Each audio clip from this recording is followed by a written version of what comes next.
మండలంలో అక్రమంగా మట్టి తవ్వకాలు జరిపితే ఆ మిషన్కు ప్రొక్లైన్కు 15,000 నుండి 25,000 రూపాయల వరకు జరిమానా, దాంతోపాటు 3 రోజులు రెవెన్యూ పరిధిలో లాక్ చేయటం జరుగుతోందని అనుకుంటున్నారు.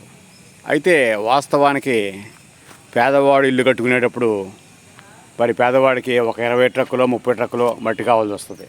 మరి ఆ మట్టి ఎలా తెచ్చుకోవాలి అనే దానికి సూత్రాలు ఏమి లేవు. మరి సూత్రాలు లేకపోవడంతో ఇంటి నిర్మాణాలు చేసే విషయంలో పడకేస్తున్నాయి అని చెప్పాలి. పడకేయటం అంటే ఏం చేయాలో తెలియని పరిస్థితిలో ఇంటి నిర్మాణదారులు ఉంటున్నారు. అట్లా అని చెప్పని రాత్రిపూట ఎవరన్నా తోలుతారా అంటే అది 1000 రూపాయల కాడి నుంచి పైన రేటు ఉండటంతో వీడికి ఇల్లు కట్టుకోవాలనే ఆలోచన ఉన్నవాడికి పునాదుల్లోనే వాడి జీవితం అయిపోతుంది. ఎందుకనంటే డబ్బు ఎక్కువ కాబట్టి. అదే ఎలాంటి అనుమతుల్లో ఇట్లా లేకపోకుండా బ్లాక్తో సంబంధం లేకుండా సప్లై ఫ్రీగా ఉండి అధికారులు ఒక సూత్రప్రాయంగా ఏమి చేయాలి, షరతులతో కూడిన నిబంధనలు ఏంటి అనేది కనుక చెప్పుంటే ఆ ఇంటి నిర్మాణాలు ఏమి చేయాలనేది, సక్రమ మార్గం ఏమిటి అనేది ఒక శ్వేతపత్రాన్ని విడుదల చేస్తే ఒక రకంగా ఉంటుంది. అలాంటిది ఏమీ లేదు.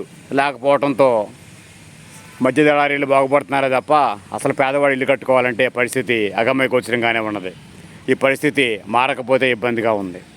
అదేవిధంగా ఇసుక కూడా కొనుగోలు చేసేందుకు దగ్గరలో ఇసుక లేకపోవటం, రీచ్ లేకపోవటం, అందువల్ల వాళ్ళు ఏం చేస్తున్నారంటే వచ్చిన ఇసుక ఏదైతే అది కొనుక్కుందాం అనుకుంటున్నారు.